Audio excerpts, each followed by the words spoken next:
जेवर एयरपोर्ट बनने जा रहा है, लेकिन विस्थापन की समस्याओं से प्रशासन दो चार हो रहा है। क्या समस्याएं हैं, कब तक निस्तारण होगा और कब काम शुरू होगा, बताने के लिए हमारे साथ जेवर के विधायक धीरेन्द्र सिंह हैं। धीरेन्द्र जी, क्या समस्याएं आई विस्थापन की और कब तक शुरू होगा काम? देखिए, छोटी मोटी कुछ टेक्निकल समस्याएं थी, जैसे जो लोग बालिग हो गए थे उनके मुआवजा देने में उम्र की वजह से दिक्कत आ रही थी। कुछ लोगों के भूमि संबंधी विवादों को लेकर दिक्कतें आ रही थी। तो अभी 2 दिन पहले मैंने जिलाधिकारी ने किसानों के साथ वार्ता की और जो संबंधित अधिकारी थे उन्हें 72 घंटे का अल्टीमेटम दिया गया था कि आप अवशेष समस्याओं को 72 घंटे में निपटा लें, क्योंकि एयरपोर्ट जैसा महत्वपूर्ण विकासोन्मुख प्रोजेक्ट रुकना नहीं चाहिए।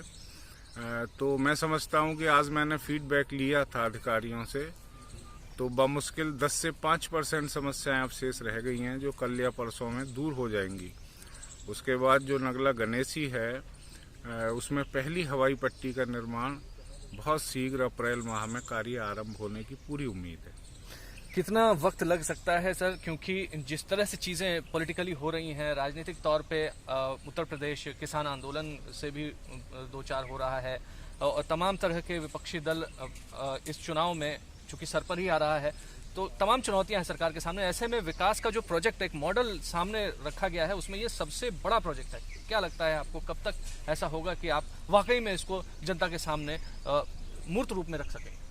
देखिए, यह प्रोजेक्ट उत्तर प्रदेश के लिए एक मील का पत्थर साबित होगा और जो हमारे मुख्यमंत्री हैं योगी आदित्यनाथ जी, वो रोजाना इस प्रोजेक्ट की मॉनिटरिंग करते हैं। और जहां तक किसान आंदोलन का विषय है, तो मैं समझता हूं जेवर क्षेत्र में ऐसी कोई बात नहीं है जिससे किसान आंदोलन से लोग प्रभावित हों, क्योंकि प्रत्येक किसान ने अपनी मर्जी से सहमति दी थी और वो विकास के लिए दी थी, इस प्रदेश के विकास के लिए, नौजवानों के रोजगार के लिए। और अब हम विस्थापन की जो नीति आई है वो किसानों की सहमति से बनाई गई थी। जो मूलभूत सुविधाएं उन्हें उपलब्ध होनी चाहिए वो उन्हें सारी दिलवाई जा रही हैं। वो उनके बच्चों के स्कूल हों, स्वास्थ्य सेवाएं हों, उनके परिवहन के साधन हों, उनके रहने के लिए बढ़िया एक टाउनशिप हो, उनके पशुओं के लिए पशु स्थल हों। तो जो भी मूलभूत गांवों में सुविधाएं ग्रामीण उपभोग करते हैं वो सारी व्यवस्थाएं विस्थापित किए जाने वाले स्तर पर कराई जा रही हैं।